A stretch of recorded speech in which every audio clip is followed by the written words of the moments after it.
Hey, welcome back to the Big Rancho. As always, thank you for joining me. If you could, hit that subscribe button down below and let's get right to it. Now, this is going to be my part two on Andrew Yang. This time it's discussing his ideas on Medicare for all and his ideas for the healthcare system in general. And this is actually something that I agree with from him, and I think it's something we could do in an affordable fashion in some respects, and I think we can do this. But what I want to do is go through some of the goals he has for our healthcare system and then get into why he believes Medicare for all or a single payer style system would be best. Here are some of his goals. He wants a holistic healthcare approach for all Americans. And we'll get into that in a minute as well.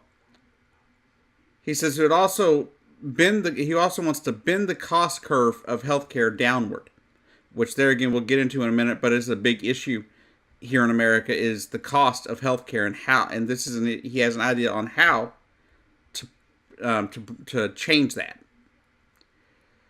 He wants to focus on preventative care and holistic care.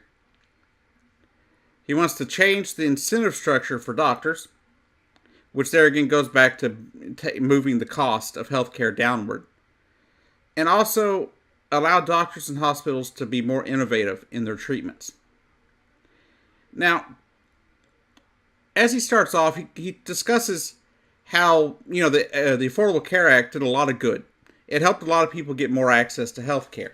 But we still have, as he sees it, a private healthcare system that leaves millions uninsured and leaves a lot of people just out. He says two of the main things that we have going on in this country right now that we have not been dealing with, that the ACA does not solve, no, even with all the good it's done, is it hasn't guaranteed access to medicine for all Americans. As well, he says the incentives for healthcare providers don't align with providing quality, efficient care, and that this must change. Now, we can have our disagreements on whether single payer is the way to go, because there are some candidates that support it and some candidates that don't. And there are a lot of Americans that support it. Actually, a majority of Americans support a single payer healthcare system of sorts. But we've got to do something, and I think he's on to something here. Let me read here a direct quote here from his website here. Let me see. With a shift to single payer, costs can be controlled by directly setting prices provided for medical services. The best approach is highlighted by the top-ranked Cleveland Clinic. Their doctors are paid a flat salary instead of a price for service model. Now, this has led to a hospital where costs aren't as much, don't run as much. Doctors are actually spending more time with their patients. Why? Because they're not rushing out to have more tests done. They're not having to force through so many so they can get paid per person they see and for tests that they order. And apparently they also have a lower physician turnover than other hospitals of its size. And I think that's a stark thing right there. I think that's a big thing that you have to look into. I think that if you want to solve some of our healthcare issues, we've got to make sure that the doctors, one, don't have to rush through the patients as if they're a herd of cattle. They should be able to have the time to take. You shouldn't have to. I go to the doctor. I get to see my doctor for like 5 minutes, and they're gone, no matter what my problem is, because they have to get as many patients in as they can, or else they don't make any money. Maybe that should change. He's got an idea here on making doctors giving them salaries where they already have a base pay, where they don't have to worry about how many clients they're seeing at these big hospitals. I understand that, smaller places are always going to have that problem. I think you're always going to see that in smaller towns and smaller doctors' offices because they're always going to need to make that money because people have to live. But I think he's got an idea here on how to fix the overall healthcare issues that we have. He also says outside of shifting to a single-payer healthcare system, focusing on a holistic approach, as you see in Alaska, for example, where, they don't just focus on your health problem. Like if you come in and you're obese, they don't just focus on the fact, oh, you're overweight.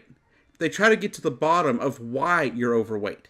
They try, if there's a psychological connection, if they find that there's a psychological connection, they're able they do more to try to send you a referral or give you a referral to see a psychologist or somebody to go talk to get to the base of your underlying issues that are causing your obesity or whatever health issue. Because a lot of times you find that people have their health issues because they have a mental health problem as well. Or they're dealing with something. Dealing with traumatic loss. Or some kind of, abuse as a child even. Or domestic violence or something. People have different habits that show up because of their mental health situation. And he believes that this right here would be a way to provide efficient care and quality care to all Americans if we focused on a more holistic and more, overall approach. Because if you focus on someone's mental health, their physical health will come along with it in many cases. So I think this is something that Andrew Yang has going in the proper direction. I think he has a good idea here. I took some flack for my last video on Andrew Yang for his universal basic income, which his idea for Medicare for All kind of plays into that, because part of my argument that I had with the UBI was the fact that it could cost people like myself our health care. And there's the problem. If he doesn't get Medicare for All through, or a single-payer healthcare system through, then his UBI problem, or his UBI program, won't be successful. Because people aren't going to give up their Medicaid just for $1,000 a month. They're not going to give up their Medicare for $1,000 a month.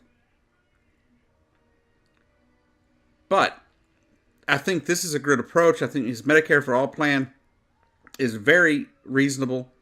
And I think he makes a good argument for Medicare for All or single-payer healthcare system, however you want to see it. Anyhow, this has been The Big Ranch Show. Thanks for watching, and I'll see you down the road.